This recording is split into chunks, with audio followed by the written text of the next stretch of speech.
Okay, so let's start with our last topic discussion nga. Alcohols na lang po, no? Hindi na kasama yung ethers and thiols, no? Although you can read some of them, no? Lang sa sinend kong worksheet. Ay, nakalimutan ko pala i-upload din yung PowerPoint. Update ko mamaya yung post sa Canvas, no? So anyway, so yun, we will discuss alcohols ngayon, the nomenclature, the properties, and the reactions. No? Dalawang reaction lang discuss natin. Tapos okay na yun. Okay? So yun. When we say alcohol, we are pertaining to molecules, organic molecules that has an hydroxyl functional group sa molecule. No? So, ibig sabihin, may substituent siyang OH. No? So, whenever you have a molecule na may OH na substituent, you call that alcohol. No? So, alcohol, ito ay very common ngayon kasi pandemic. No? So, madalas tayo gumagamit ng alcohol. So, ako may alcohol akong ganito. So, basahin niyo yung pangalan, isopropyl alcohol, nakabaliktad lang. Okay. So, yun. So, this is isopropyl alcohol. This is one molecule that contains an OH functional group. No? So, yan. Maraming versions ng alcohol actually. So, yung mga alkanes nyo, alkenes, alkynes, basta lagyan mo ng OH, alcohol na yun, no? So, yun. So, meron tayong mga isopropyl alcohols. Yun yung ginagamit as disinfectant. Okay? So, yun. Siya yung major component ng mga alcohol bottles ko dito. Puro isopropyl nakalagay. Ang dami kong alcohol bottles eh. Okay. So, yun. Pero may other versions din ng alcohol. Now, for example, we have the methanol. This is the simplest alcohol derived from methane. Okay? So, ito yung naging cause bakit maraming namatay last year sa lambanog, no? Yung methanol deaths, no? Actually, hindi lang death na siguro yung ultimate na kaya niya gawin, no? Pero if hindi ka mamatay sa methanol, pwede kang mabulag, no? Naman dahil doon. Pwede ka rin magkaroon ng sakit-sakit na kung ano-ano, no? Dahil sa methanol. Okay? So, yun. That is the simplest alcohol that is derived from methane, the simplest organic molecule, no? So, yung H doon, pinalitan lang ng OH, no? So, methanol na yun. Okay? So, yan, that is a toxic byproduct of the fermentation process, no? So, yan. Nabubuo talaga yung methanol, pero pwede natin tanggalin yan sa fermentation. No? Ang reason lang bakit maraming namatay doon sa lambanog, no? Hindi naman dahil sa lambanog siya, no? Kundi sa maling practice ng pag-ferment ng cocoa water, no? Yung cocoa water gamit sa 'di ba? Sa lambanog. So 'yun. Mali lang kasi yung process kaya 'yun, nadali na sila, no? Kasi kapag mali yung process mo, magpo-form ka talaga ng methanol, no? So to minimize the formation of methanol, you have to create the proper environment um, for your fermentation. No? So 'yun. 'Yun lang. Ano pa yung isang version ng alcohol? So after methanol, you have your ethanol. So, yung ethanol, ito yung mga nasa alak. Ito dapat yung nandun, hindi methanol, no? Okay, so yung ethanol, ito yung ginagamit sa alak. Pwede rin siya gamiting disinfectant. Noong panahon ni Jesus Christ, 'di ba, may sugat-sugat siya. So, ang ginagamit nilang pan-disinfect doon ay yung alcohol, no? Yung iniinom na alcohol talaga, no? Imagine ang sakit nun, no? So, yung wine, may alcohol 'yon, no? Ethanol, 'yun. Pwede mo gawing disinfectant 'yun, no? And then the next version is the propanol, isopropanol, and etc. No? So, yun. So, yan. So, alcohols are necessary because they can kill bacteria, no, and viruses, no. So, kailangan natin yun ngayon. So, yun lang yung quick info lang kasi alam niyo naman kung ano yung purpose ng alcohol sa buhay natin. Eh, no? So, ngayon, focus na tayo on the nomenclature of your alcohols, no. Paano kaya tayo magpapangalan ng alcohol? Okay? So, the nomenclature of alcohol is pretty much the same as your alkanes with minor revisions lang. Okay? So, yung naming na to, pare-parehas lang sa alkanes, no? So, wala tayong masyadong problema, no? Kasi alam na natin yun eh. May onting tweak lang na gagawin. Okay, so tatlo lang yung rules for straight chain alcohols, no? Ibig sabihin hindi siya cyclic, no? So mamaya yung rules sa cyclic. Okay, so anyway, so sabi natin dito, in naming your alcohols, you choose the longest chain, no? So ibig sabihin same nga lang ng alkanes, no? Alkenes and alkynes. Hanapin mo yung longest chain na nandun yung OH. 'Di ba kapag alkene, longest chain na may double bond? Kapag alkyne, longest chain na may triple bond. Pag alcohol, longest chain na may OH. Okay? So, kasi kailangan kasama yung OH doon. Then, you will count the number of carbons starting from the carbon that is nearest um, to your OH. No? So, doon ka mag-start banda sa OH. Okay? Parang alkene lang, pati alkyne. Kung saan malapit yung alkene and yung alkyne and yung OH, yun yung number 1. Okay? Then, you count na. From left to right or right to left, depending on the position of your OH substituent. Okay? Then, after mag-number, so, hanapin mo na yung parent name, no? So, yung parent name mo is yung may OH. Yung parent molecule mo, yung may OH, no? So, ang pag-name ng parent chain ay ganito. 'Di ba, E yung dulo ng alkene, pati alkane, pati alkyne. 'Di ba, E yung dulo nun, 'di ba? So, gagawin mo yung E sa dulo, papalitan mo ng all. Okay? So, for example, methane. Yung methane, since yan ay may OH, alcohol na yon. So, ano gagawin ko sa E? Papalitan ko siya ng all. Okay? So, methanol. Okay? So, from methane, magiging methanol. O, kunwari, anong tawag doon? Ethane. Okay? So, ethane, yung E, papalitan mo ng all. Ethanol. Okay? So, ganun. Ganun lang gagawin nyo.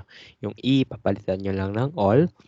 Pero, since ang OH natin ay kasama siya sa parents chain, though we treat it as substituent, kailangan may locant yung OH. No? So, you have to indicate nasang carbon yung OH.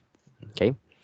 And then, lastly, yung iba pang substituent other than the OH, yan, you do alphabetize them, pangalanan mo sila, then you list them alphabetically when constructing the IUPAC names.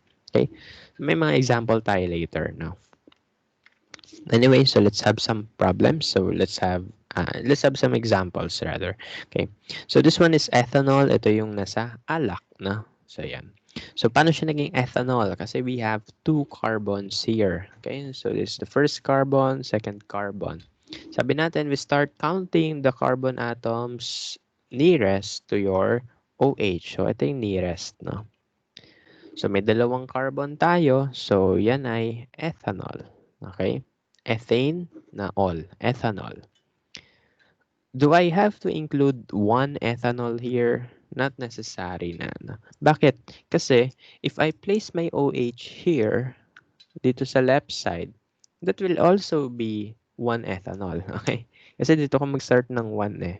1, 2. So dito naman yung 1. So 1 ethanol pa rin yung name niya. Okay? So that means if ang iyong carbon number ay 3 pataas, doon ka palang maglalagay ng 1, 2, 3, so on and so forth. Doon ka mag-a-assign ng locants. Pero kapag 1 and 2 carbon lang ang iyong parent chain, example, methanol and ethanol, hindi na kailangan maglagay ng numbers. No? So regardless kung saan mo ilagay yung OH, 1 pa rin yung number niya. Okay?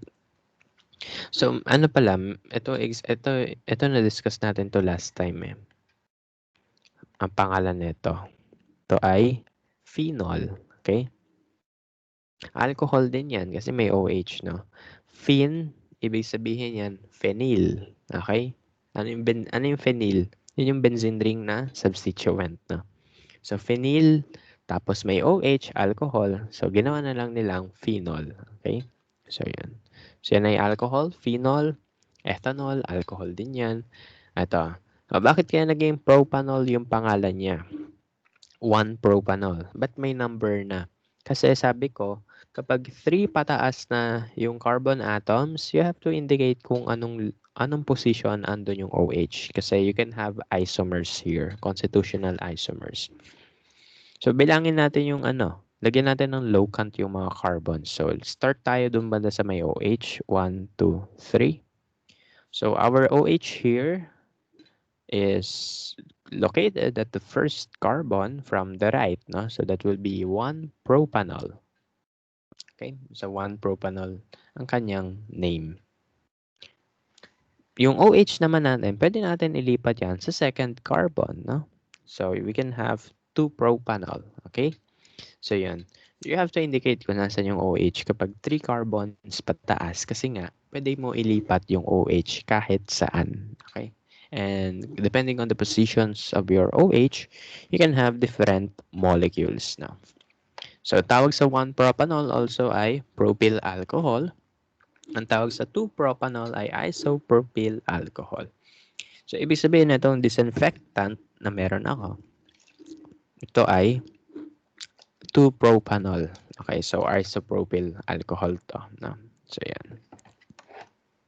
So, yan. By the way, may mga common names dito na medyo hindi na obvious yung mga diniscuss natin last time. For example, may sec-butyl, may isobutyl, may tert-butyl. Although, hindi na obvious yun sa sec, pati sa iso. Yung tert, very obvious. So, tignan nyo. Paan ng manok pa rin siya, di ba? Okay. So, puntahan natin yan. So, ito, butanol. This is 1-butanol. So, on the first carbon, andun yung OH, no? So, that's 1-butanol. Ito naman, this is 2-butanol, okay? Or sec-butyl alcohol. Again, hindi na obvious masyado yung mga na-discuss natin na shortcuts, no? Kaya hindi na natin kailangan gamitin yung common name, no? Huwag dyan na gamitin yung common name, baka mas lalo kayo malito. Okay. So, next one, we have isobutyl alcohol. Ang other name niyan ay 2-methyl-1-propanol, no? So, ito yung parent chain mo. Ito. On the first carbon, ando yung OH. On the second carbon, you have the methyl. So, constructing the name, you have 2-methyl-1-propanol. Substituent plus the parent na 2-methyl, substituent, ito yung parent mo, 1-propanol. So again, yung common names, huwag nyo na gamitin kasi hindi na siya helpful this time. Baka malito lang kayo. And then, ito lang yung medyo nare-retain talaga. Kaya nga sabi ko sa inyo, iconic yan. Kasi kahit saan makakita ka niyan, may ganyan talaga. Nakita nga akong post sa Facebook eh. May paa ng manok. Wala lang. Reminds me of tert-butyl, di ba? Okay, so yun. So yun. So ito, we have 2-methyl 2-propanol, okay, or called din siya as tert-butyl alcohol. Paano naging ganun yung name niya? So this is your parent chain, no? That is the parent chain that contains the OH functional group. On the second carbon, you have the methyl and the OH, no? So pangalan niya, 2-methyl 2-propanol. Paano naman po kapag kapag cyclic, no? So sabi ko kapag cyclic, ganito. Kapag OH lang yung substituent mo, edi hindi mo na kailangan i-indicate na carbon number 1 yan. Kasi anywhere in the ring, pare, andito yung OH, kunwari andyan siya. Kahit saan mo siya ilagay dyan, 1-cyclohexanol talaga yung name niya. Okay, so kapag isa lang yung substituent, hindi na necessary ilagay yung 1. Okay? Sir, paano kapag dalawa na? Okay. Pag dalawa na, kunwari you have the OH and the methyl group, for example. Kunwari may methyl group ka dito. Okay. So, gagawin mo yung parang rule sa benzene. Di ba sa benzene, papangalanan mo lang yung substituent plus the parent name. Ano yung parent name natin dito? Yung may OH, no? Although hindi to benzene na, pero similar lang yung rules. Okay? So kapag may ring ka na, pwede mo gawin ay i-name mo yung substituent na to. Siyempre, ito yung number 1 mo. Kasi sabi natin kanina, kung nasan yung OH, yun yung priority talaga. No? So ito yung carbon number 1. Ito yung carbon number 2. So Papangalanan mo yung substituent mo. So that will be 2-methyl, then cyclohexanol. Pwede mo naman isulat yung 1-cyclohexanol, pero again, understood na kapag OH, number 1 talaga kapag ring yung compound, no? So, ganun lang. So, ano uli yung rules? Same lang as the alkanes, no? Same lang as alkanes, alkenes, and alkynes, with exception that you have to indicate kung nasan yung OH, no? Despite na parent chain yan, kailangan mo pa rin sabihin kung saan ang OH, no? So, ganun lang. Yun lang ba, no? So, let's have some few examples, then later on, punta tayo sa worksheets natin na nasa Canvas. So, let's write the IUPAC names of the following molecule. No? Sabi ko, ang longest chain with the OH, yun ang parent chain. Okay, so ito yung longest chain with the OH. No? So, that will be my parent chain. Ngayon, magbibilang ako ng carbon atoms starting kung nasaan banda ang OH. Obviously, nasa right side yung OH. So, doon ako mag-start mag-count. So, 1, 2, 3, 4, 5. 5 carbons. So, yan ay pentanol. Okay. So, yan ay pentanol. 5 carbons eh. Tapos, I have to indicate asan yung all sa pentanol. Asan yung OH sa pentanol. So, second carbon. Okay. So, I am done naming my parent chain, 2-pentanol. Ngayon, yung substituent naman. Asan yung isang substituent, yung methyl? Ito, nasa 4th carbon. So, I will name this as 4-methyl 2-pentanol. Okay? So, nasa carbon 4 yung methyl sa 2-pentanol na molecule. Okay? So, that's 4-methyl 2-pentanol. Ayan. So, ito muna tayo sa baba.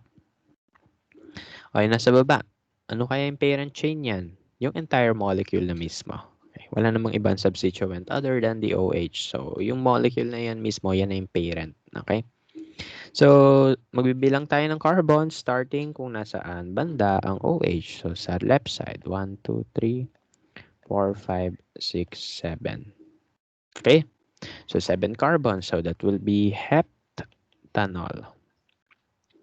On the second carbon, andun yung OH. So, 2-heptanol ang kanyang name. Okay? So, ganun lang. Mapunta tayo dito. May OH ka na. Tapos ano pa napapansin nyo dito sa letter B? May solid wedge and dashed. No? Ano uli idea natin kapag solid and dashed? Kapag solid, yan ay naka-point sa inyo. Naantok pa ako eh. So, yan ay naka-point sa inyo. Kapag yan ay dash, it is pointing away from you. Okay? So, ganun. So, depending on the combination of your wedges, no, you can have cis and trans isomerism, di ba? So, kunwari, ayan, naka-point sa iyo yung isa, yung solid, yung black line na yan. Okay, so that is pointing at you. So, kapag parehas yan naka-point sa iyo, parehas yung solid wedge, that is a cis isomer, di ba? If they are both pointing away from you, yun yung naka-dash, parehas sila naka-dash. For example, cis isomer din yun. So, ano uli yung mga cis? Pointing to you, yung parehas, naka-solid wedge yung parehas. Pwedeng pointing away from you yung parehas, no? Yun yung mga cis isomer. Pwedeng parehas silang solid, pwedeng parehas silang dashed. Pero ano yung trans? Tig-isa sila. May isang cis, may isang pointing to you, may isang pointing away from you, no? So, ito, letter B, ito ay combination ng wedges, no? May solid, mayroong dashed. So, ibig sabihin, ito ay trans, no? So, trans yung molecule na yan. Okay? Ayun lang. Remind ko lang, no? Baka nakalimutan. So, ito ay trans. Okay? So, mamaya na natin gamitin yung trans na yan. No? Anyway, so, paano natin papangalanan yung molecule na yan? Sabi ko, yung OH, carbon number 1 parate. Diba? Okay? So, then mag-count ka continuous, no? Count mo lahat ng iyong substituents, no? So, yan. So, ano yung substituent natin? 2-methyl. Okay, so that will be 2-methyl. Ano yung parent chain natin? Ang parent chain natin ay yung may OH, no? So, yan ay cyclohexanol. Do I have to include 2-methyl 1-cyclohexanol? Pwede naman. Wala naman nagbabawal. Although, hindi na necessary. Bakit? Kasi kapag sinabing cyclohexanol, ang OH, 1 parate. Okay? So, ganun. Parang ano lang, aromatics, di ba? Pag sinabing anisole, okay? Yung methoxy group, yun talaga yung number 1. Wala sinabing phenol, yung OH, yun talaga yung number 1. Okay? So, you do not have to include the 1. For example, sa cyclohexanol, alam na kasi natin na kapag cyclohexanol, carbon number 1 ang OH. No? So, hindi na kailangan ilagay yung 1. Okay na yan. So, this is 2-methyl cyclohexanol. Pero, sabi ko kanina, di ba may isomerism? Halata naman sa picture na may isomerism. So, you have to include it. Saan ko ilalagay yung isomerism? Sa pinaka-front, no? So, you have your trans here. So, sa harap mo ilalagay, trans 2-methyl cyclohex. Ay, ba't may dash yun? Nagkamali ako dito. Ba't may dash yan? Nagkakadikit yan, ha? Ba't ko nilagyan ng dash? Okay, so, trans 2-methyl cyclohexanol. Gulat ako, may dash eh. Saan kaya nang galing yan? Okay, so yan. Trans 2-methyl cyclohexanol. Okay, so again, walang dashes between letters. Kamali lang ako. So yan. Paano kapag cis yan? This is 2-methyl cyclohexanol.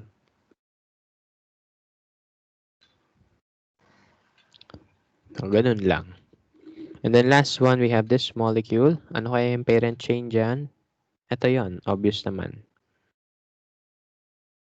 So, yun yung parent natin. 1. Tapos magka-count tayo bandang OH. So, ito yung 1, 2, 3. Okay? So, 3 carbons yung parent chain natin. That includes the OH. So, that will be propanol.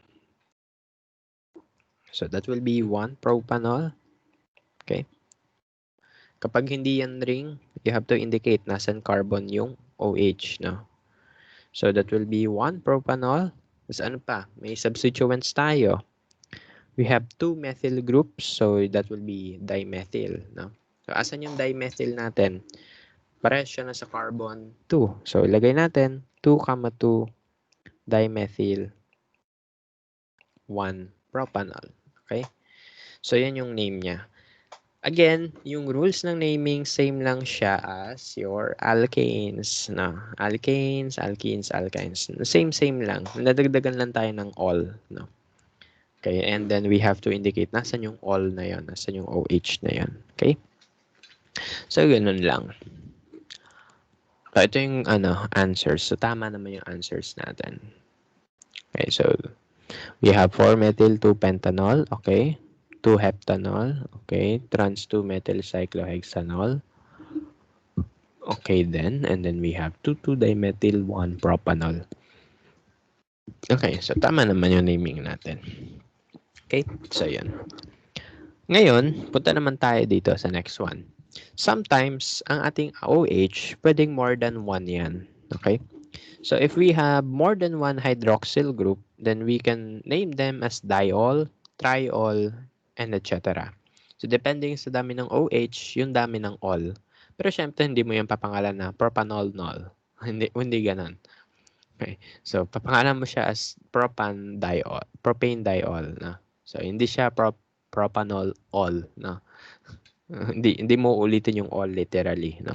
So, gagamitan mo ng Greek prefixes to indicate kung gaano karami yung all, yung OH. Pwedeng isa, pwedeng dalawa, diol. Pag tatlo, triol. Pag apat, tetrol. No? So, ganun. Okay? Ano pa yung rule kapag more than 2 yung ating OH? Yun nga, gamit ka ng Greek prefix, then the word, then the term all. No? So, diol, triol, etc. Okay? Then, anong change na? Kasi 'di ba kanina, tinatanggal natin yung E, papalitan natin ng all. Okay? Pero kapag yan ay 2 or more OHs, i-retain mo yung E, hindi mo siya gagalawin. Okay? So, yan. So, bali kunwari, dalawang OH ng propane. So, hindi siya propanol all. Hindi ganon. Papangalan mo siya as propane diol. So, you retain the E plus the plus the suffix diol, triol, etc. Okay? And we commonly call these molecules as glycols. So, sila ginagamit? Ginagamit yan as food thickener, no? Pampakapal ng liquid sa food, no? Edible naman yung iba dyan. Yung iba nga, meron tayo yun sa katawan eh. Okay? Then, yung iba naman, ginagamit yan sa vehicles. So, yung vehicle, punta kayo sa harap ng sasakyan, buksan nyo, yung hood niya. May makikita kayong radiator sa harap, no? Yung malapit sa speed, hindi, yung malapit sa lights, no? Yung sa, harap mismo. Yung mahangin, yung naglalabas na mainit na hangin. So, yun. Andun yung radiator. Sa loob ng radiator, gumagamit minsan ng glycols. No? So, ang purpose is para tumulong sa pagpapalamig ng engine ng sasakyan. And ng sa, aircon ng car. No? So, yun. So, pwede yung mga glycols doon. So, again, paano ulit tayo magpapangalan? Okay. As usual, ganun pa rin. For example, we have this molecule here, the ethylene glycol. You have 2 carbons, so yan ay ethane, di ba? Dalawa yung OH mo, so ethane diol. Hindi siya ethanol all, no? Ethane diol. You retain the E sa dulo kapag diol, triol, and etc. Then, mag-count ka asan yung OHs mo. Nasa 1 and 2. So, kanyang pangalan ay 1,2-ethane diol. Ang common name niya ay ethylene glycol. No? Ginagamit to sa food. Di ko lang maalala kung anong food product. Feeling ko biscuit yung kinain ko nun. Kanina ko pa iniisip eh. Basta tignan nyo lang ingredients. Pag nakakita kayong glycol, dalawa or higit pa yung OH nun. Okay? Okay, so we have 1,2-propane diol. Okay? So, bakit naging propane yan? Kasi we have 3 carbon chains. No? So, start tayo mag-count kung nasan yung OH. So, 1, 2, 3. On the first and the second carbon, andun yung OH. So, 1, 2, propane diol. Okay? So, ang tawag din dyan ay propylene glycol. And then, last one, we have the glycerin or glycerol. Okay? Or 1, 2, 3, propane triol. Okay? So, sa each carbons, andun yung OH. Saan ginagamit ang glycerin, ang glycerol? Ito ay nasa katawan natin. No? Maraming ganyan sa katawan. Part yan ng mga fatty acids natin. No? Okay, sa mga lipids natin, mga fat layers natin, may ganyan yan. No? So, yan. So, dito dumudugtong yung mga, pwede rin yan sa bomba. Itong O, palitan mo ng NO3. NO3 ulit, bomba din yan. Okay. Pwede rin to sa fatty acids, no? Mga mantika natin sa katawan. May mga glycerol din yun eh. Okay. So, yan. Maraming uses yan. Kaya ngayong chemistry, minsan helpful, minsan hindi. Depende sa tao yan, no? Ikaw, mabuti kang tao. Gamitin mo yung chemistry to solve energy crisis. Pag masama kang tao, gumawa ka ng bad chemicals. Na. So, yun. So, gano'n naman. Knowledge ay key to success or failure. So, yun. Pwede tumulong yan sa iyo and sa environment. Pwede rin yan makasira sa iyo and sa environment. Example nga yung chlorofluorocarbon. Okay? So, depending sa use ang ganap natin.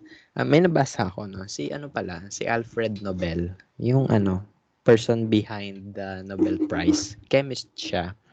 Tapos alam mo kung ano yung niya? Ano yung mga pinagagawa niya sa chemistry? Bomba. Isa pala siyang dakilang tagagawa ng bomba nun. Pero tingnan mo, ang irony nun, meron siyang Peace Prize. No? Kasi ang purpose naman ni Nobel nun is pagbebenta lang siya ng chemicals na yon. Kaso naging uso yung bomba dahil sa World Wars. Ang nangyari, ayun. So, yung proceeds niya doon sa binibenta niya, sabi niya sa will niya, gamitin daw yon to to give Nobel prizes na that will be determined by the Swedish people, the Swedish royalty. No? So, ganun. Yan. So, yun lang. Ang medyo irony lang doon, nag-start siya sa paggawa ng bomba. Ngayon, namimigay siya ng Peace Prize. No? Pero good yun. At least na-encourage yung scientist. No? For example, si Sheldon Cooper. Joke lang. So, yan. So, anyway, so ganun lang yung nomenclature. No? So, same lang yan as your alkanes. No? You just have to take note na kapag may OH, all ang ending. No? All. Pag more than one yung OH, pwede yan gawin triol, diol, triol, etc. Okay? So, meron yan sa food, meron sa katawan, meron sa bomba. Okay? So, yan. So, punta tayo dito. So, magne-name tayo ng alcohols, then we will try to identify kung anong type sila, no? Primary, secondary, or tertiary. O ano yon? Ano yung primary, secondary, tertiary? So, depending on the type of your alcohol, you can have any of those types, no? Primary, secondary, tertiary, depending on the position of OH. Ganito, kapag yung OH mo, suppose I have this molecule.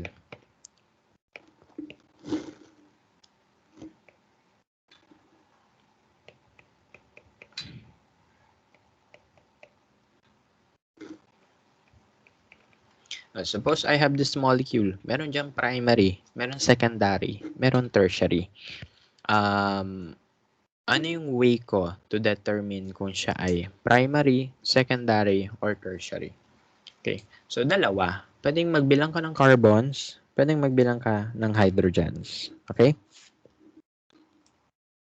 So, ganun.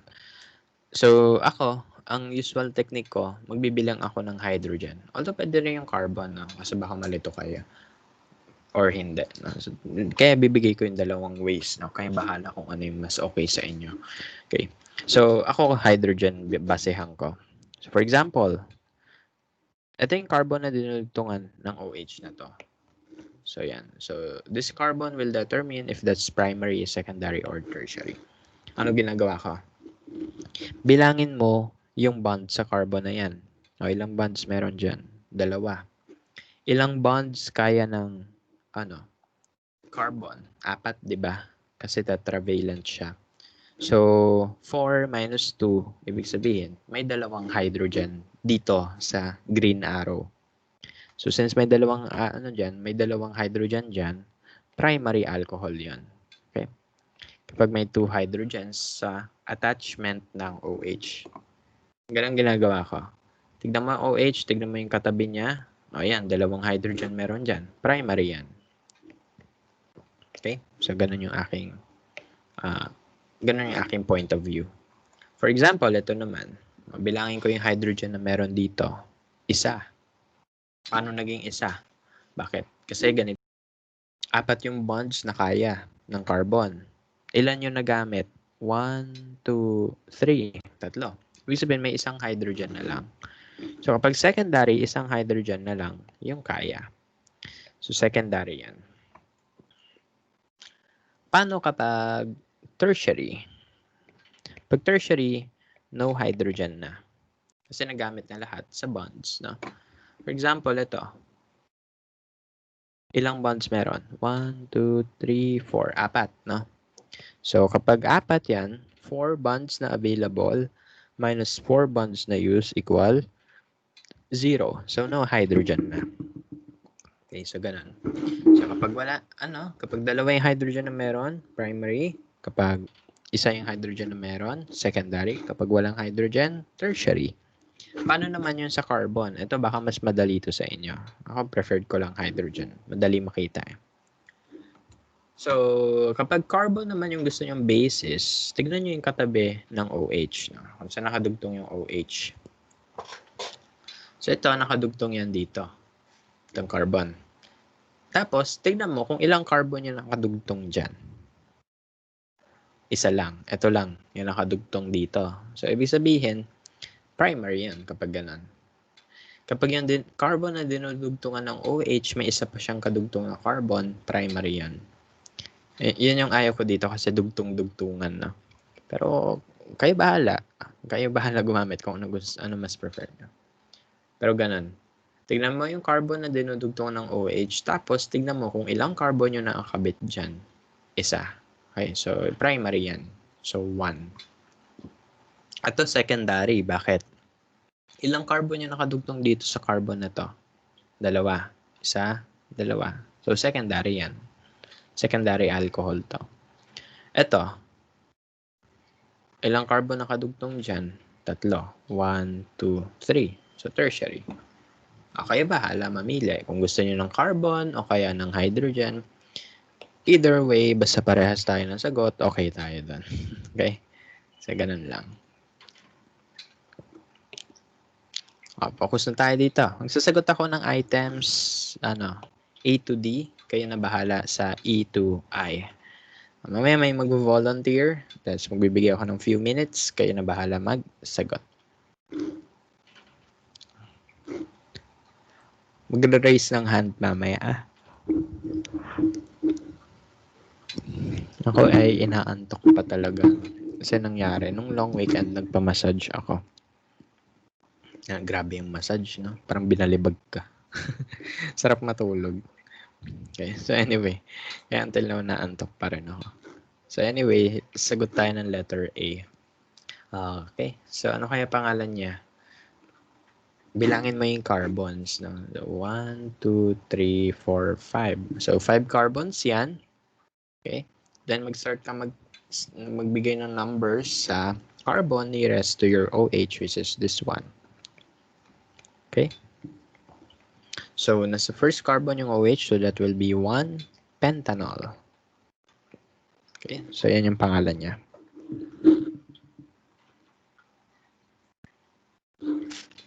So, ganun. So, 1 pentanol yan. Let's have letter B. Okay, so ano nakikita niyo sa letter B? Dalawa yung OH. Ano yung rule natin kapag dalawa yung OH? Huwag na tanggalin yung E sa dulo. Lagyan mo ng diol. Okay? So, hindi na siya ol. Hindi na siya propanol. Ano na siya? Propane diol na yan. So, ganun. So, kapag dalawa or higit pa yung OH, hindi mo na buburahin yung E sa dulo. Mo lang yan ng diol, triol, etc. So, yun. Depende sa dami. Ganun karami yung ol. So, yan. So, ito, ilang carbons meron to? 1, 2, 3. Okay, so this will be propane diol. So, yan yung name niya, propane diol. Pero kapag isa lang yung OH dyan, propanol. Okay? So, ngayon, asan yung dalawang OH? Indicate mo, nasa 1 and 3. So, that will be 1, 3 propane diol. Yan. Let's have letter C. Dalawa uli yung OH. So, diol uli yan, no?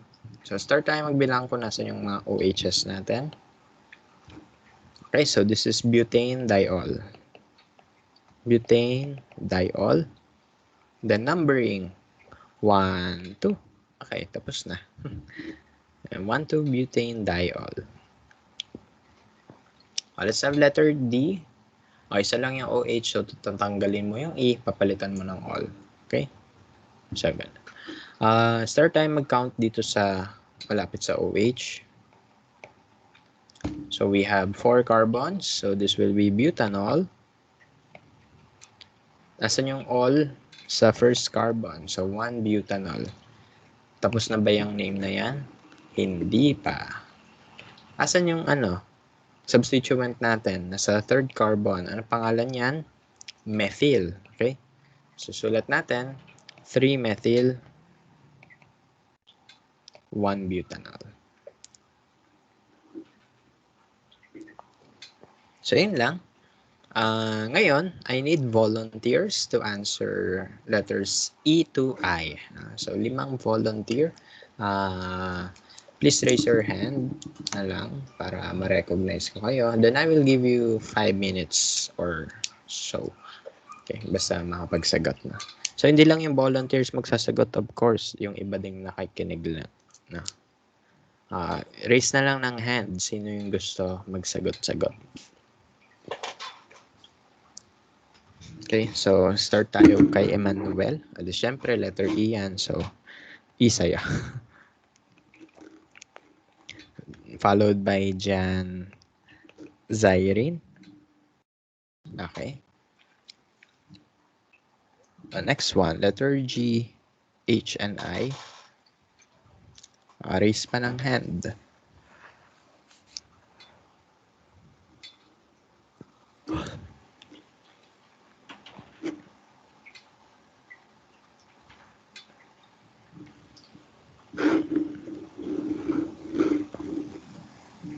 Dali, may tatlo pa. Ang magsasagot sa ating recitation ngayon, magkakaroon ng jowa sa Pasko. Dali na. Para hindi na kayo magsana all. And, any volunteers? Tatlo na lang.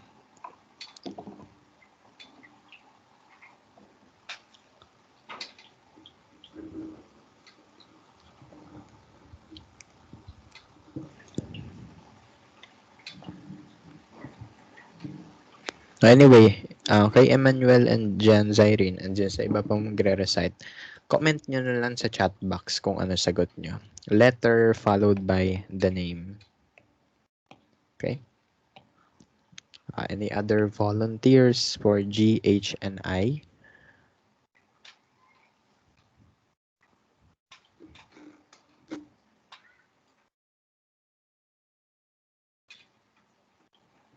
So, si Kevin, dito na lang ikaw sa G.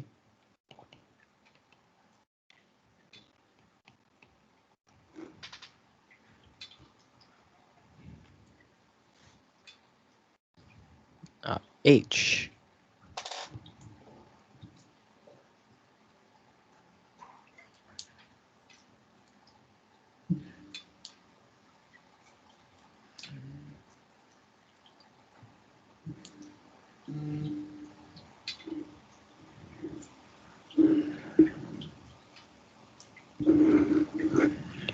May sagot na si Emmanuel. H and I na lang. Dalawa na lang. Sino pa pwede magsagot niyan? Raise lang ng hand. Pwede umulit ha.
Dali.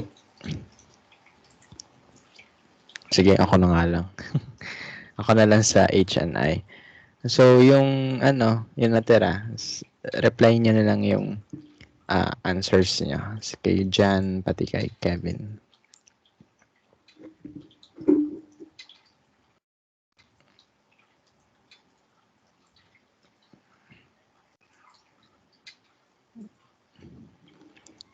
Okay. So, yan. So, pangalanan ko muna yung H and I. Yung H, hindi siya obvious. Bakit? Kasi naka-condensed eh. So, ang gagawin natin dyan, expand mo yan. So, the CH3, 3, tapos COH. No? So, ano lang yan? Ganito lang yan. Okay. So, yan ang itsura nun. So, ito yung tatlong CH3, 1, 2, 3. Ito yung carbon, then OH. So, yan yung itsura niya. Okay, so ganun lang. Tapos ito, letter I. Ayan na yan. Papangalanan ko muna itong nasa baba na. So itong I, this is cyclopropane yan, di ba? May OH, edi cyclopropanol. Okay, so that is cyclopropanol. Yun na yan. No need to indicate yung 1. Okay. Kasi pag cyclopropanol, automatic ang OH ay 1 parate. So yan, cyclopropanol. Okay, letter H. Ba't nagsara? Ayan, minimize lang. So letter H tayo. Ito yung ating longest chain with the OH. Ito, 1 and 2. Okay, so dalawa lang yung carbons. Okay, so ano pangalan yan? That will be 1,1 dimethyl 1 ethanol. Ay, walang H. Ethanol. So 1 dimethyl 1 ethanol. Ano pa isang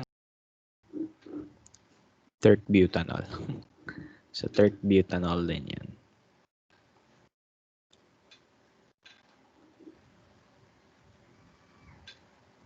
Okay, so next one.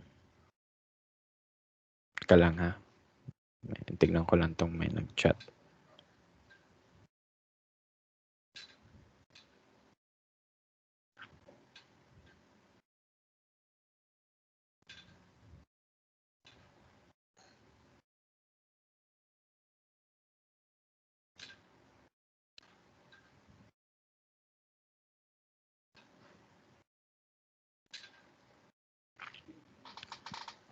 Okay, so letter G. Sabi ni Kevin, yan ay 1-methyl 1-cyclohexanol. Okay, so yung 1 sa cyclohexanol, kahit di na isulat, okay lang naman. Pero tama naman, no? So, on the first carbon, andun yung methyl. And andun din yung hydroxyl, no? So, pwede na yung 1-methyl cyclohexanol.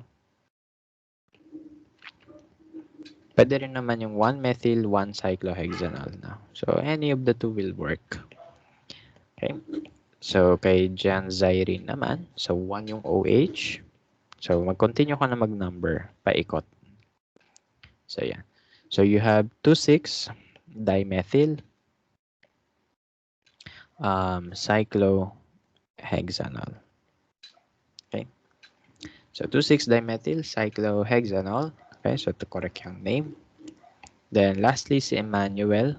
Meron tayong cis-trans isomerism dito. So, para silang naka-solid wedge. So, cis yan. 1,2 cyclohexane diol. So, cis 1,2 cyclohexane diol. So, correct naman. Okay? So, yun. So, tama yung mga answers yan. No? So, ganun lang yung naming. No? Same lang sa ginagawa natin with other organic molecules. No? Ano lang yung nadagdag? Yung diol, triol, yung E, papalitan mo ng ol. No? Yun lang. Yun lang naman yung nadagdag. Okay. So, ito naman, itong part 2, ako na yung magsasagot nito. Kasi drawing to no? Sasagutan ko yung CDEF, HIJ, kasi yung ABG, nasa PowerPoint na yan. So, check nyo na lang kung ano yung structure nila. Okay, so ako na bahala dito sa CDEF, HIJ. So, draw natin. C. Pero sundan nyo ako habang nagda-drawing para makita nyo. So, you have 5-methyl 2-hexanol. So, draw mo muna yung parent chain, which is the 2-hexanol. So, that is your parent chain. Hexane, 6 na carbon. 1, 2, 3, 4, 5, 6. On the second carbon, andun yung OH. On the fifth carbon, andun yung methyl. So, yan yung itsura niya. 5-methyl 2-hexanol. Okay, letter D. 2-methyl, 2-propyl, 1,3-propane diol. Okay, may itsura niyan. Draw mo yung parent chain, 1,3-propane diol. Okay, so ito yung 1,3-propane diol. Paano yung numbering yan? 1, 2, 3. So, 1,3 propane diol. Let me redraw lang. Then, on the second carbon, you have your methyl and the propyl. Okay? So, yan. So, yan yung itsura niya. 2-methyl, 2-propyl, 1,3-propane diol. Okay? Octanol. 8 carbons lang yan na may OH sa harapan or sa dulo. 1, 2, 3, 4, 5, 6, 7, 8. Then OH. Okay, so that is your 1-octanol. F. 3,3-dimethyl cyclohexanol. So cyclohexanol tayo. So you have your OH here. Okay, so yan yung carbon number 1, 2, 3. So dito sa banda, yung ating dimethyl. Okay? So yan. Yung GI common name. Yung common name nasa PowerPoint na, check nyo na lang ulit. Okay, so H, 1,4-butane diol. Okay, so 1,4-butane diol. So ano yung parent chain? Yun na yun mismo, 1,4-butane diol. So draw ka ng 4 carbons. On the first and on the fourth carbon, andoon yung OHs. So yun yung itsura niya.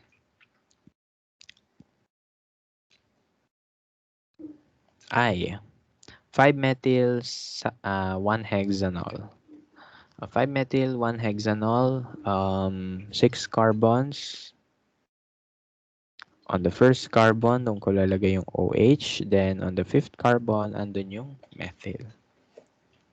And then lastly, letter J, trans 1,4-cyclohexane diol. Okay, so ito, cyclohexane diol.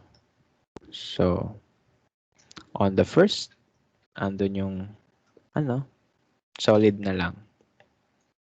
So, solid yung, isa. Yung isa ay dash, no? So, yan. Tapos yung isang dash, dito na lang sa baba. Okay, so that's trans 1,4-cyclohexane diol. Okay, so yan yung ating mga drawing for the different molecules. So again, the naming is very, very much same as the other molecules. No? Kaya, ayan, madali lang yung retention yan for sure. Okay? Ayan, we're done with the nomenclature. Now punta tayo sa physical properties. No? So ngayon, physical properties tayo. So what we know about alcohols is that they are polar. No? So bakit polar? Because of the CO and the OH bonds. No? If you check the electronegativity difference of the molecules, of the atoms there, no?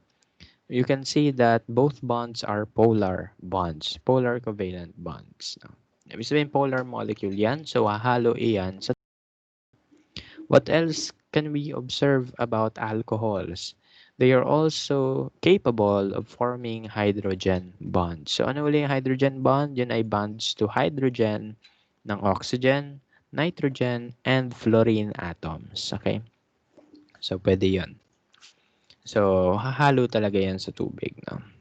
And because of the hydrogen bonding and the polarity of your alcohols, results to higher boiling point and increased solubility in water.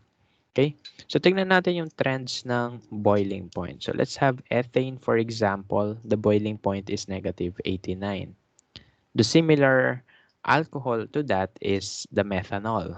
Same halos sila ng molecular weight. Pero tignan nyo, from -89 sa ethane, pag yan ay naging methanol, pag merong methanol na counterpart yan, 65 degrees Celsius ang increase sa temperature. More than 100 degrees ang dinagdag. Okay? So, ano meaning nun? Ibig sabihin nun, the hydrogen bonding is the strongest bonding talaga, no? The strongest intermolecular force. No? And the presence of hydrogen bonding will really result to higher boiling point, no? Higher melting point. Okay? So, hindi siya agad-agad kukulo. No? Hindi siya agad-agad magiging gas. Ito naman, these are two analogous organic compounds, ethanol and propane. Okay?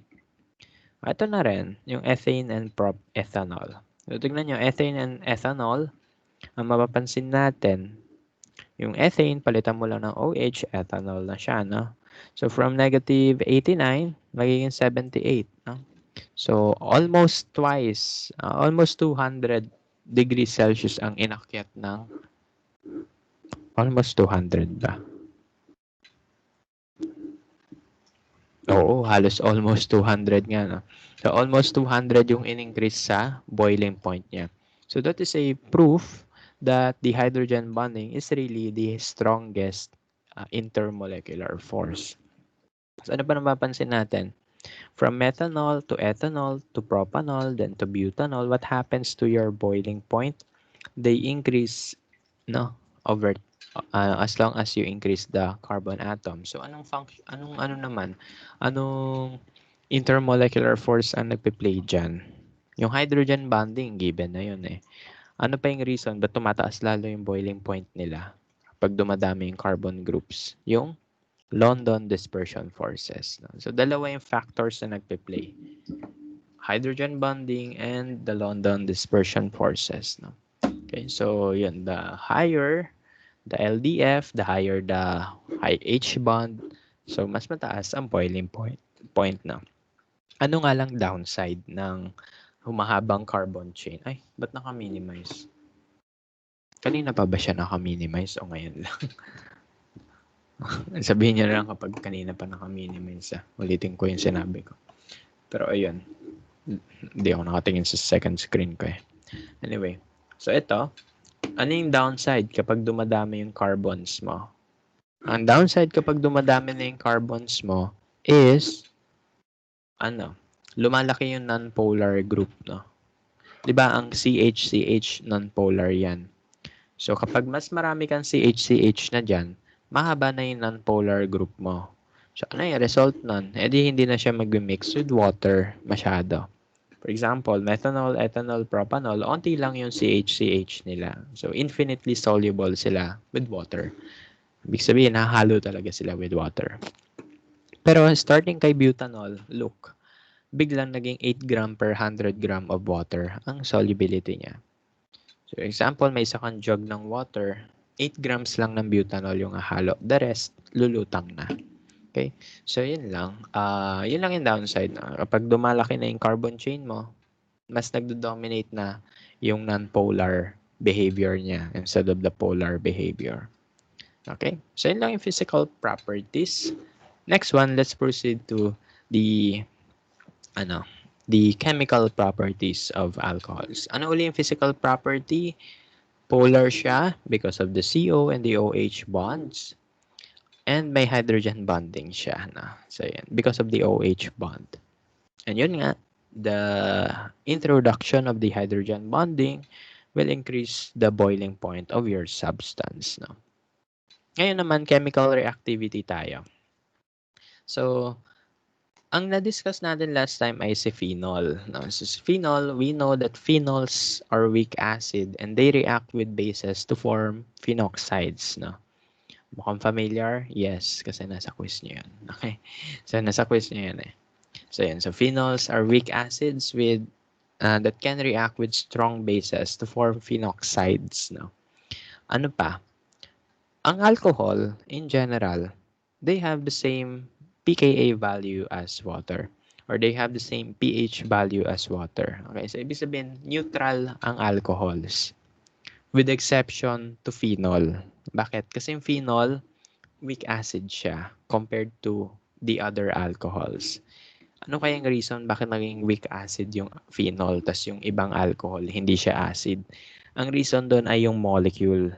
Tignan mo, 'di ba resonance to? Nagre-resonate yan. the presence of resonating structure will increase the acidity of your molecule kasi. Okay, so, ibig sabihin, if this can perform resonance, then it can act as acid. No? Pwede matanggal yung H, magiging acid yan. More of that will be discussed in your analytical chemistry next semester. No? Pero yon yung idea. Itong resonance na yan, pwede matanggal yung H niyan. It's resonance stabilized yan. No? So it can really behave as a base. However, yung ating alcohols, for example, ethanol or propanol, isopropanol, no? So yung mga yon, hindi sila ganun ka-stable. No? So they do not have resonance eh. For example, ito nga, isopropanol, wala yung resonance. No? Wala siyang double bonds eh. Okay, so the lackness of the resonance here will will inhibit its behavior. No? Ipapatigilin niya yung behavior niya, restricted lang siya to being neutral molecule. So, hindi siya acidic talaga. However, yung phenol, acidic yan. Okay? So, yun lang. So, alcohols are weaker acids than phenols and do not react in this manner. They do not react the same way as phenols. No? Okay? So, yan. Ngayon, punta tayo sa mga dehydration reactions natin. So, when I say dehydration reaction, dalawa lang di-discuss natin na dehydration and deoxidation. Tapos na tayo. So, with that, ibig sabihin nun, wala tayong meeting na sa Friday. Pag matapos na natin siya ngayon. Okay? So, dehydration, when I say dehydration, D, meaning mawawala ng hydration, water. So, minus H2O lang yan. Ano yung magiging product, no? So, for example, you have an alcohol that will undergo dehydration, minus H2O, ibig sabihin matatanggal yung water, you will have an alkene, no? And so, from alcohol, pag na-dehydrate yan, magiging alkene yan. Okay? Then, the dehydration reaction can be done by introducing heat, no? Iinitin mo yung alcohol mo, followed by the addition of your phosphoric acid or your sulfuric acid. No? So, makikita nyo yung concentration nila mataas. No? So, ganun kasing kailangan. So, if you want to dehydrate your alcohols to produce alkenes, then you have to use heat followed by the use of acids. So, iinitin mo siya habang nakalublob sa acid. Maging alkene yon, yung lahat ng alcohols niya.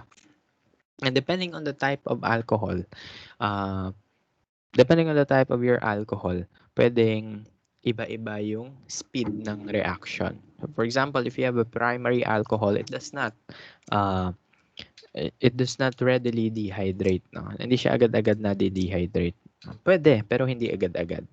Compare that to the secondary and to the tertiary. Yung tertiary yung pinakamabilis ma-dehydrate. No? Pero yung mga secondary, primary, hindi na masyado. Okay? But they can still happen. No? So, ito yung nangyayari sa dehydration reaction. So, these are just some few examples. Okay? So, we have ethanol, cyclohexanol, and 2-methyl-2-propanol. If they are all reacted with acid and heating, no, we will produce alkenes. No? So, paano po natin malalaman kung ano yung alkene na mabubuo nila? Ganito lang. Dali lang. Although may mechanism to, may proper way of doing the reaction. Pero sabi ko nga sa inyo, ating discussion ay simple lang. No? Surface level lang. So, ano gagawin natin dito? Sabi natin kapag dehydration, mawawala yung OH, pati yung H. No? Magkakaroon ka ng water na product. No? Dehydration nga, mawawala yung water. So, ano mangyayari? Ganito lang. So, gagawin nyo, buburahin nyo yung OH. Kasi mawawala yan. Ano pa yung kailangan para makabuo ng H2O? Isa pang H. So, tignan nyo yung katabi na carbon ni OH. No? Yung dinugtungan niya. So, pwede siya manghingi ng isang hydrogen doon sa katabi niya. No? Diba ito yung carbon na dinugtungan ng OH. Manghihingi siya ng hydrogen sa katabi niyang carbon din. No? So, dito. So, mag-minus 1 ka dyan ng carbon. Then, dito ka maglalagay ng double bond. Okay? So you will have your product ethylene. Kaysa naman sa inyo, dalawa na lang yung hydrogen dito. Di ba kanina tatlo? Dalawa na lang. Kasi nanghingi siya ng isang hydrogen to form the water. Kasi aalis yung OH, di ba? O, hingi hydrogen. H2O na yan. O, pwede na yan umalis. No? So, ganun yung mangyayari. Pero again, very much simplified yung sinasabi ko. No? So, very, very simplified yan. Yung complete talaga is sa ano, sa mismong chem program na yan. No? Pero okay na yan. Baka mas malito kayo sa mechanism. So, okay na yan. No? So, ganun lang gagawin nyo. Yung OH, buburahin. Hihingi ka ng hydrogen sa neighboring atom. Then, dun mo ilalagay in between them yung double bond. Okay? For example, we have this one. Cyclohexanol. Okay. Ano yung mga katabing carbon nito? Ito, pati ito. So, dun sila pwede manghingi ng H, no? Alright, dito nanghingi ng H. So, yung double bond, instead na, pwede mapunta dito yung double bond, no? Pwedeng dyan, pwedeng dito, no? So, you will have your cyclohexene products.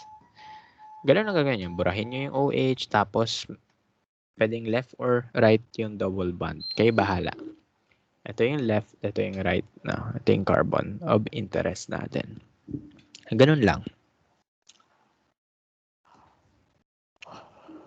Next one. Okay, so next one, we have this molecule, 2-methyl-2-propanol. Okay, so sabi natin matatanggal yung OH. Okay, tapos, saan siya manghihingi ng double bonds? Okay, saan siya pwede manghingi? So, edi sa katabi, left or right, parehas lang yan. Pwede rin ngayon nasa taas. Bakit? Kasi iisang CH3 lang yan. No? Pare-parehas lang na CH3 yan. So, kahit saan siya humingi, okay lang. Kunwari, manghihingi siya dito sa right side. No? So, hingi siya ng isang H. So, magma-1 tayo dyan. Then, dito tayo maglalagay ng double bond, giving us 2-methylpropene. Okay? And H2O as a byproduct. Sometimes we can form isomers of alkenes when we do dehydration process. No? So, yan. Ganito na lang. For simplicity, hindi na natin naalamin yung major and minor product. Pero kasi may preference yan kung sino yung mas marami, sino yung mas on. Hindi na natin gagawin yan. Basta alamin natin kung ano yung mga possible products na lang. Okay? Kasi baka malito lalo. No? Okay? So, ganun kasi nangyari kanina. Okay, so ganun na lang. Alamin na lang natin kung ano yung mga pwedeng mabuo na products. Okay. So for example, we have butanol undergoing dehydration reaction. Basically, gagawin mo, burahin ng OH, manghihingi ng H, pwedeng dito sa left, pwedeng sa right. Kapag sa left siya nang hingi ng H, edi dito yung double bond. Okay? So you will have 2-butene pag ganun. So, kapag sa left nang hingi ng hydrogen, dito yung double bond sa left. So, you will have your 2-butene. Paano kapag sa right nang hingi ng double bond, ay nang hingi ng hydrogen? So, sa right side yung double bond, so you will have 1-butene. Okay? Yung percentages, yung major and minor product, again, di na natin i-focus for the reason na para mas madali na lang. Okay? Kasi baka ma-confuse kayo lalo eh. So, ganun na lang ha. Alamin nyo na lang kung saan pwede mapunta yung double bonds. Pwedeng left, pwedeng right, no? So, ganun. So, you will have your 2-butene and 1-butene products. For example, we have this one, the 3-methylbutanol. Buburahin mo yung OH. Pwede ka maglagay ng double bond dito sa left, pwedeng sa right. Okay? So, kapag sa left ka naglagay ng double bond, kinuha mo yung H na yan, ginawa mo yung double bond. You will have your 2-methyl-2-butene. Ito yung carbon of interest. So, nasa left ang ating double bond. Pag sa right side ka naman ang hingi ng double bond, ay ng hydrogen, so nandito yung double bond sa right side, your product will be 3-methyl-1-butene. Okay? So, pwede ka maraming products. Okay? So, ganun lang. And the dehydration and the hydration reactions are related to each other. Remember, we discussed the hydration of alkene. Ang sabi sa hydration of alkene, that is acid catalyzed. So if you have an alkene with water in the presence of acid catalyst, you will have an alcohol. Marconic of addition yan. Pero, pwede mo gawin yung reverse, no? So from alcohol, gagawin mo siyang alkene through the process of dehydration. Okay? So, ganun lang yung gagawin niya. So, ibig sabihin, equilibrium yan. So, pag marami masyadong acid, dehydration. Pag onti lang yung acid, hydration. So, yan. And the process is predicted by Le Chatelier principle. No? Kaya na bahalang pronounce yan. Basta ako pronounce ko yung Le Chatelier. Iba naman Le Chatelier, di ba? Okay. Basta andun yung idea. No? So, the process is, maintained by that principle. No? Ano meaning niyan? Depending on the amounts of your reactants and your products, the reaction can go to the left side or to the right side or mag-equilibrate. No? More of that in your analytical chemistry next semester. Ay, lapit na kayo mag-next sem. Okay, so proceed tayo. Oxidation. So kapag oxidation naman, we use oxidizing agents. No? So what are the oxidizing agents? Usually, potassium dichromate or K2CR2O7. Okay, in the presence of sulfuric acid. Okay, so depending on the type of your alcohol, you can have different products. Now, so for example, if you have a primary alcohol, ibig sabihin nasa dulo yung OH, no? So, pwede kang magkaroon ng aldehyde, alcohol, na primary. Pag yan ay na-oxidize mo, nasa taas yung nagsusulat ako, note nyo na. Okay, so kapag yung primary alcohol, inoxidize mo yan with potassium dichromate and sulfuric acid, you will produce an aldehyde. And further oxidation will give us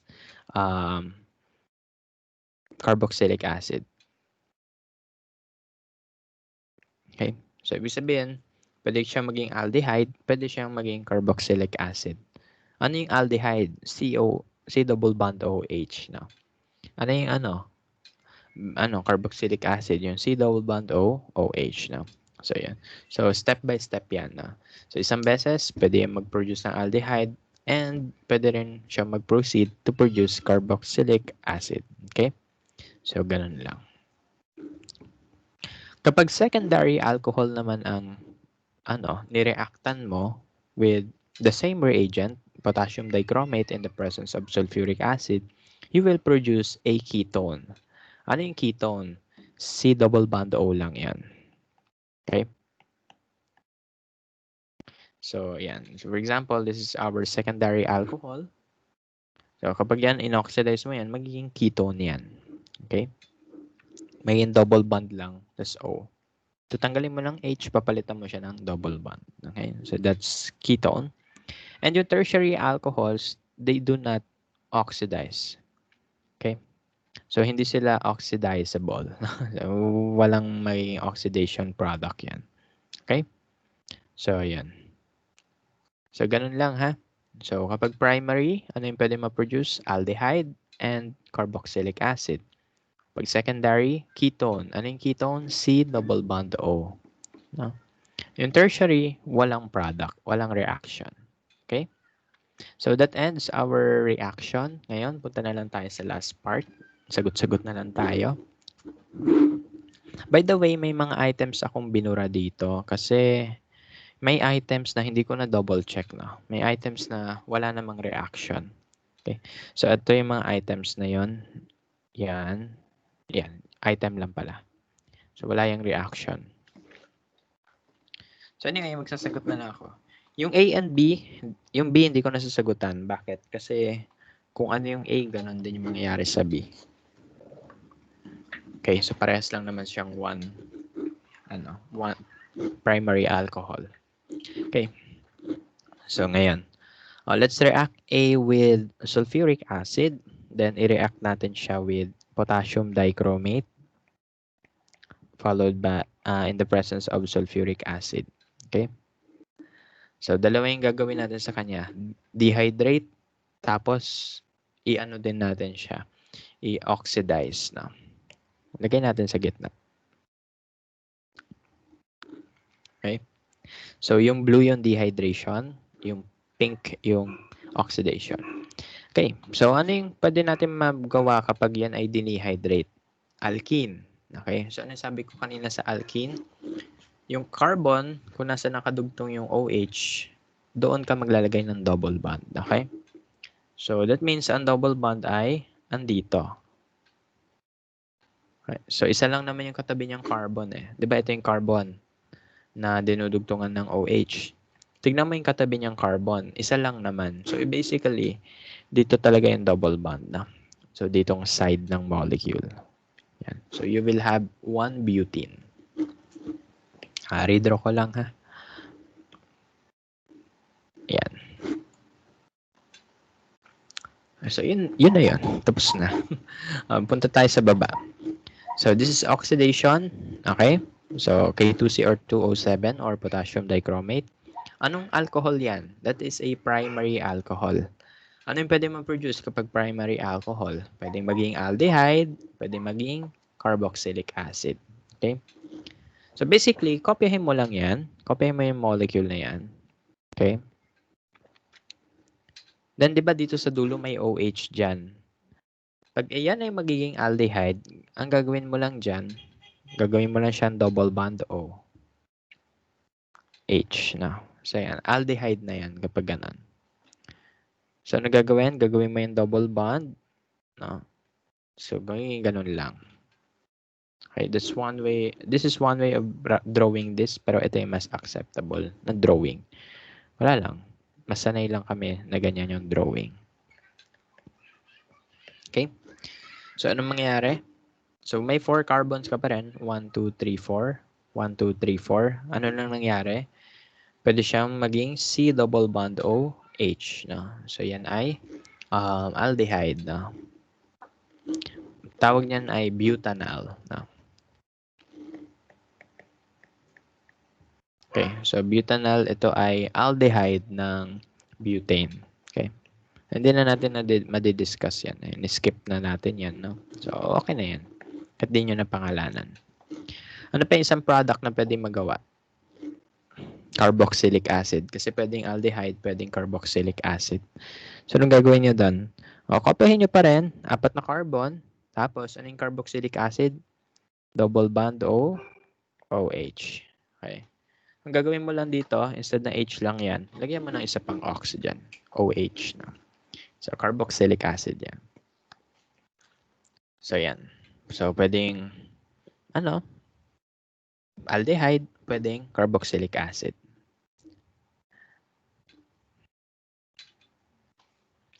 O, yung letter B, di ko na gagawin kasi same lang yun eh.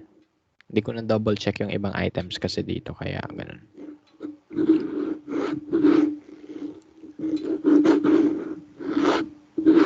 Okay, so let's have letter C.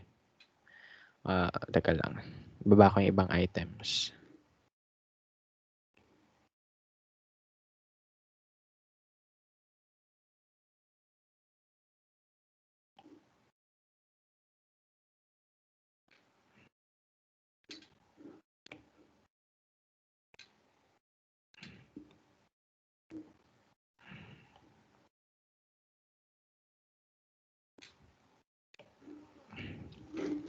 Baba ko lang to ha. Wait lang.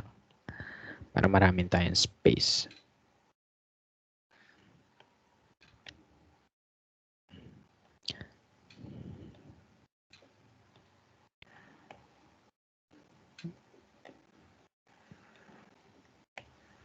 Okay, so yan. So let's have letter C.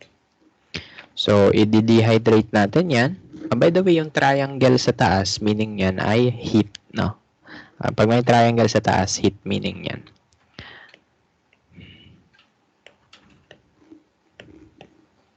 Tapos yung baba, oxidation, K2CR2O7, H2SO4. Sige.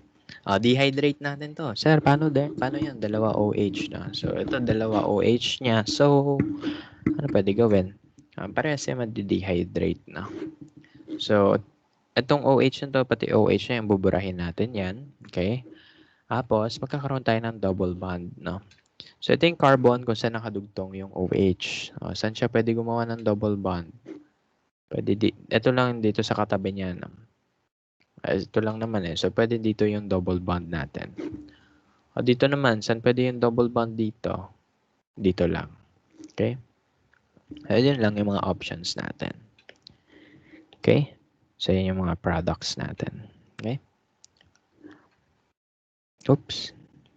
Wala na, nabura na. Ay, wait lang. Ano yun? Ba't ko ba naman kasi binura lahat? Ayun. So, yun na. So, basta dun lang yung positions ng double bonds. Ano ba yan? Ayan. Okay. So, yun. So, dun lang.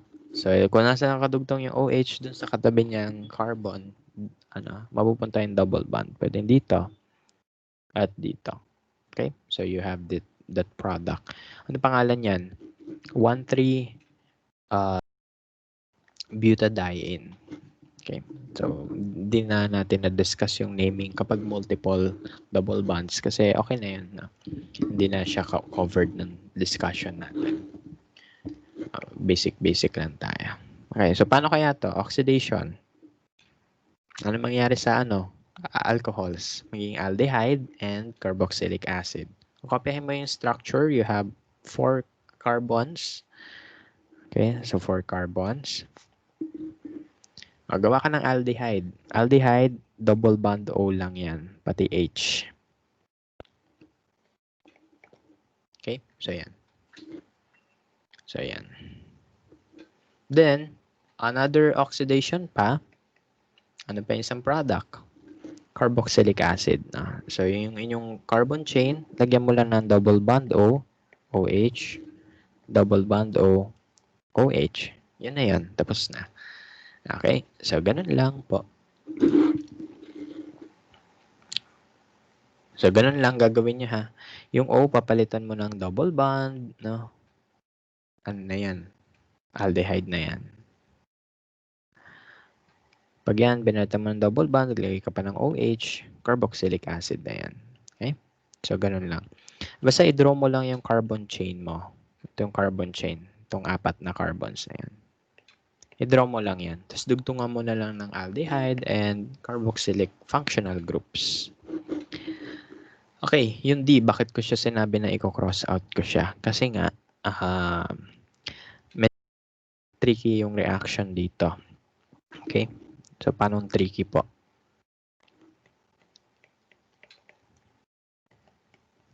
Kasi, imagine nyo, kapag itong H2SO4, kapag siya kapag itong molecule dito sa left na dehydrate, ano mangyayari? Kaka-double bond, di ba? May ganito yan eh. Oh. Is this molecule possible? Hindi. Hindi yan possible. Bakit? Kasi lagpas siya sa octet rule. Okay? So, tignan mo yung dami ng bond sa carbon, no? Itong carbon na to. Ilang bonds yan? 5. So, ibig sabihin, hindi mangyayari yung reaction na yan. Okay? So, skip yan, no? So, ganun. Tignan nyo pa rin, no, kung ano yung mga possible product. No? Kasi, since lalagpas yan ng octet rule, ibig sabihin, magduda na kayo. So, walang ganun. Anyway, di naman ako bibigay ng ganito example. No? Double check naman parati yung items na binibigay ko sa inyo. No? Itong, kasi, ginawa ko lang ito kagabi. Yan. Nag-enjoy sa long weekend eh. Na-delay tuloy sa ibang activities. So, ito, wala tayong ilalagay dyan. Okay? Kasi hindi siya possible. No? Hindi pwede. Okay? So, ito, how about kapag nag-oxidize siya? Okay, possible oxidation product niya. Okay? So, basically, gagawin mo lang, yung OH, gagawin mong aldehyde, tas carboxylic acid. Kopyahin mo pa rin yung chain.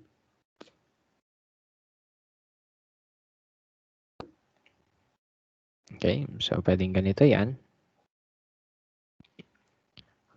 So, anong ginawa ko dyan? Yung OH, ginawa kong aldehyde. C double bond O, OH. Dito sa carbon na to, gawin mo siyang double bond O, then hydrogen. So, yun yung niya. And ano pa yung isa pang product, yung carboxylic acid naman. So, basically, kopyahin mo lang yung carbon chain mo. So, yan. Okay? So, ganun lang gagawin nyo. Kopyahin nyo lang yung structure ng carbons. Okay? Ay, lobat na yung pencil. So, palitan nyo lang yung carbon structure niya. Then, lagyan nyo ng OHS. Na. So, ganun lang. Si double bond O, OH. Okay? O kaya si double bond OH. Na. So, yan. Let's have letter E. For letter E, dehydration and oxidation.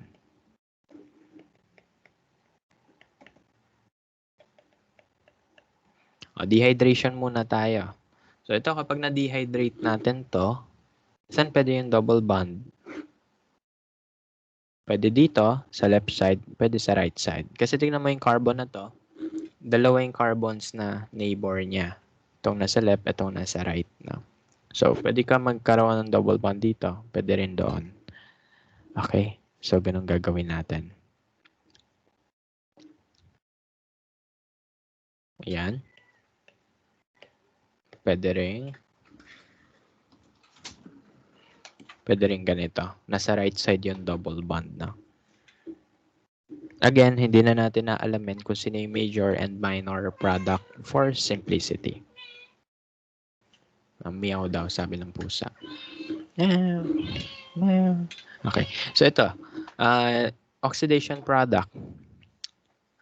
So, makikita nyo, ito ay secondary alcohol. Yung mga example natin kanina, primary alcohol yun eh. Okay. So, kaya dalawa yung products na napoproduce. Okay. Pero ito, this time, we have a secondary alcohol. We have a secondary alcohol, so what you gonna do? No, ano gagawin mo dyan? Magiging ano lang yan, ketone. Okay? So basically, you draw the structure, then yung OH, gawin mo lang siyang double bond O. No.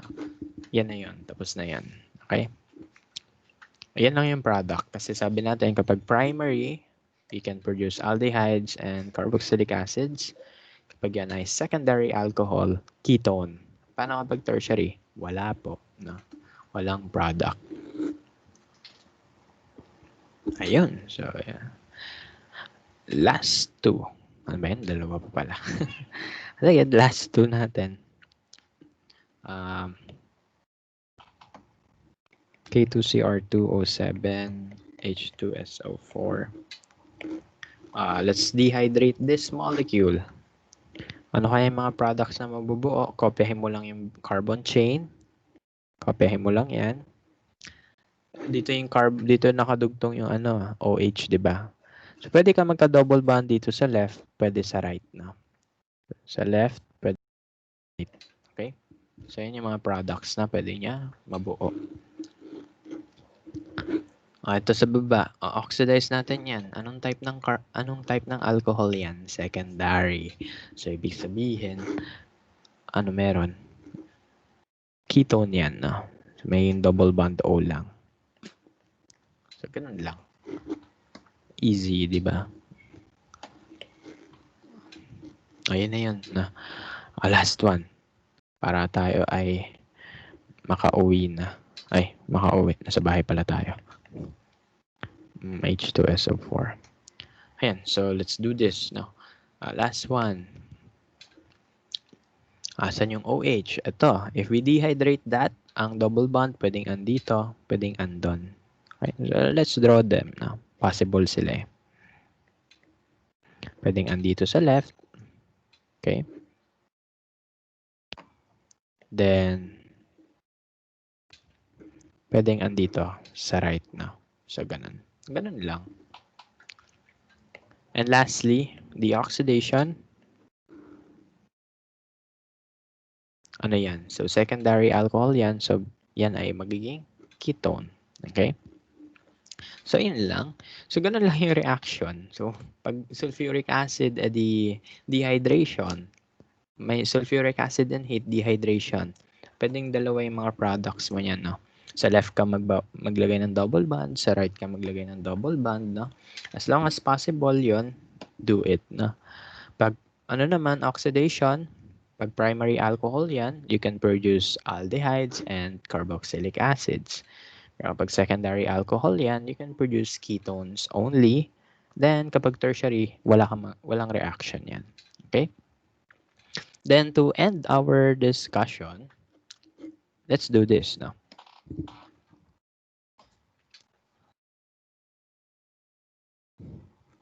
So ano kaya to? Ano yung mga reagents na kailangan natin dito to do this reaction? Okay. Ito yung pinaka-summary ng buong lessons natin, no? Excluding excluded yung aldehyde, yung aromatic compounds, no? Baka ganito yung sa quiz na. Match, ano yun? Magta-type, matching lang kayo. Okay. So, this is our path, no? Ito yung ating reaction. Ngayon, alamin natin kung ano yung mga kailangan na reagents. Pwedeng paulit-ulit, no? Wala naman nagbabawal. Okay? Kung ano yung mga na-discuss natin na reagent, yun yung gagamitin natin. Okay? So, we start with this one. Ito yung naka-blue. Okay?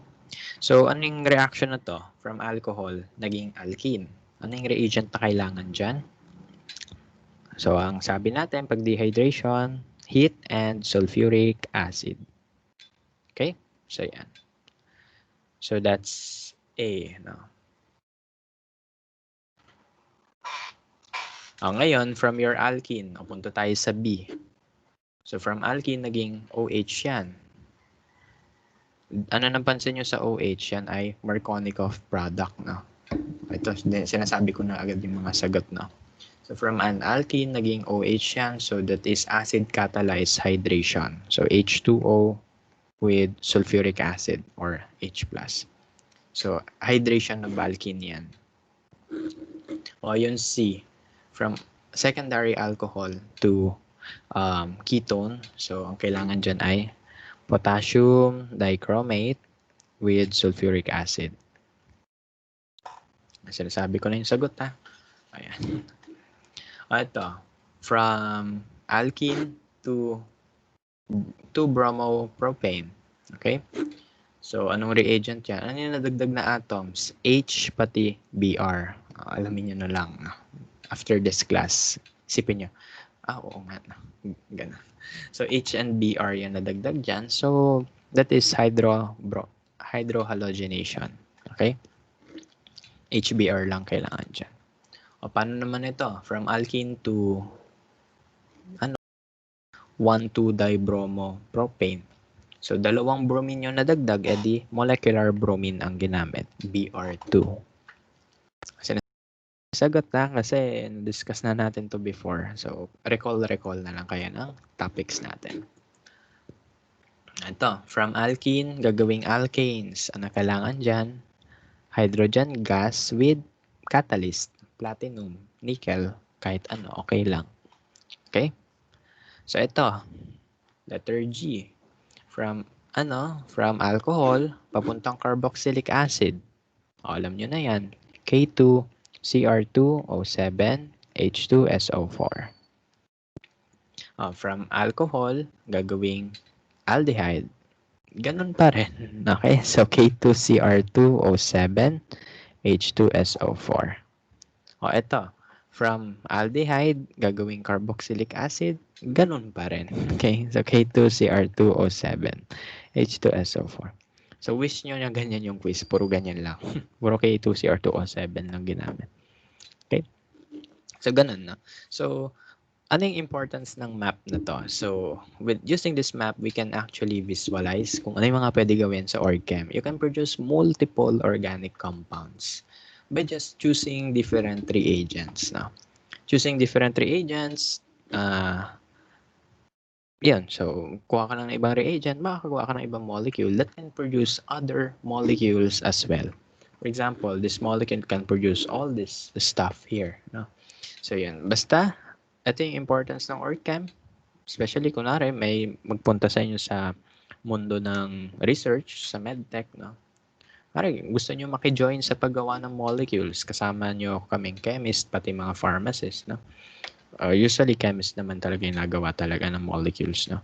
So, yun. So, kung gusto nyo mag-suggest ng mga molecules na may possible contribution mga sa mga paggaling ng mga sakit, no? So, pwede kayong magkaroon ng idea kung paano sila magagawa by just looking at how they look, no? So, kung ano yung mga nadagdag na atoms, alam niyo na yung reagent na kailangan, therefore you can carry out the experiment, okay? So this is the summary of our discussion. Andito yung alkanes, andito yung alkenes, andito yung alcohols, no? So yun. So that ends our discussion. So wala na po tayong class meeting this Friday. So you can actually have a rest na talaga. Pero may quiz tayo, no? Ngayong quiz, i-open ko siya by the weekends. That will be your last quiz for this, for the finals part. Tatlong quizzes na yan, no? So yung dalawa, meron na. Yung last quiz, open ko siya sa weekends, no? Then, after that, you will have your final examination. And ngayon pa lang, I congratulate you kasi you made it this far, no? Kahit mahirap ang online learning, kinaya nyo, no? So, hopefully, mataas ang grades natin sa org-chem para kung mababa kayo sa in-org-chem part, mahila kayo pataas, no? Okay, so yun lang. And congratulations ngayon pa lang, okay?